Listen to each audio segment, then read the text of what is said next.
cos 2a के जितने भी फार्मूला उनको हम हल करने जा रहे हैं, इनका कैसे निगमन हुआ, कैसे निकल गया, वो हम बता रहे हैं। सभी बच्चे रट लेते हैं, रटना नहीं है, निकालना सीखना है।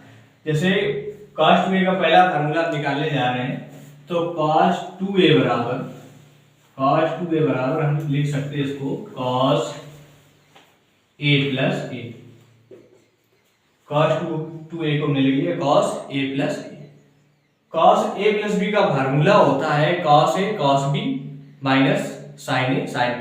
अगर cos में प्लस बीच में लगा है तो अपोजिट चलता है माइनस, अगर बीच में माइनस लगा होता तो cos a cos b plus क्या आता, अगर माइनस होता तो प्लस आता, cos a cos b plus sin a sin b। तो यहाँ पर क्या लगा, प्लस तो माइनस आएगा। तो इसका फार्मूला अगर हम खोलेंगे तो cos 2a बराबर इसको लिख सकते हैं फार्मूला के आधार पर cos a, और b की जगह पर भी इसका कोण a चल रहा है तो cos a, और यहां पर आ जाएगा cos a cos b minus sin a sin b। अब यहाँ पर a का भी कोण इसका a दिया गया है और b का भी कोण a दिया गया है, इसलिए दोनों का एंगल a आ गया। ये सूत्र होता है cos a प्लस b का। तो इसको अगर हम यहाँ से cos 2a बराबर cos a cos a यानी इसका गुणा कराएंगे तो ये आधार बराबर है, यानी कि गुणा हो जाएगा cos स्क्वायर a बन जाएगा, माइनस इसका गुणा कराएंगे तो बन जाएगा sin स्क्वायर a। तो ये जो पहला फार्मूला इसका निकल के आया, क्योंकि हम लोग किताबों में देखा है cos 2a बराबर फार्मूला एक होता है cos स्क्वायर a, पहला फार्मूला cos 2a का निकल गया है cos square a minus sin square a। अगर इसका दूसरा फार्मूला हम निकालेंगे तो cos 2a बराबर cos स्क्वायर a को हम ऐसे लिख देते हैं माइनस sin स्क्वायर a की जगह पर हम लिख सकते हैं 1 माइनस cos स्क्वायर a, क्योंकि ये फार्मूला होता है sin स्क्वायर, कहीं पर अगर लिखा मिल जाएगा sin स्क्वायर थीटा बराबर हम लिख सकते हैं 1 माइनस cos स्क्वायर थीटा। तो इसकी जगह पर हमने sin स्क्वायर a की जगह पर हमने लिख दिया 1 minus cos square a।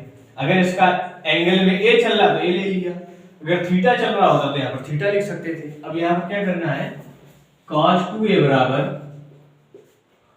cos square a minus के अंदर गुणा करा तो सभी चिन्ह अपोजिट हो जाएंगे, यानी कि प्लस का 1 है तो माइनस 1 हो गया, ये माइनस माइनस गुणा कर देगा प्लस cos स्क्वायर a हो जाएगा। cos 2a बराबर cos स्क्वायर a दोनों प्लस के जुड़ के बन जाएगा, ये लिख देंगे इसको हम 2 cos स्क्वायर a, और अंत में क्या चल रहा है माइनस 1। तो इसका जो दूसरा फार्मूला निकल के आएगा cos 2a की जगह पर कहीं पर अगर मिल जाए उसकी जगह पर हम लिख सकते हैं 2 cos स्क्वायर a। तो अभी हमने दो फार्मूला cos 2a के निकाले, इसका जो मेन फार्मूला जो पहला हमने फार्मूला निकाला था cos 2a बराबर cos square a minus sin, इसी से सभी फार्मूला निकलेंगे। अब हम इसको यहाँ से cos 2a बराबर, अब हम इसको sin के पदों में बदलेंगे तो कहीं पर अगर लिखा मिल जाए cos स्क्वायर थीटा, इसकी जगह पर हम लिख सकते हैं 1 माइनस sin स्क्वायर थीटा।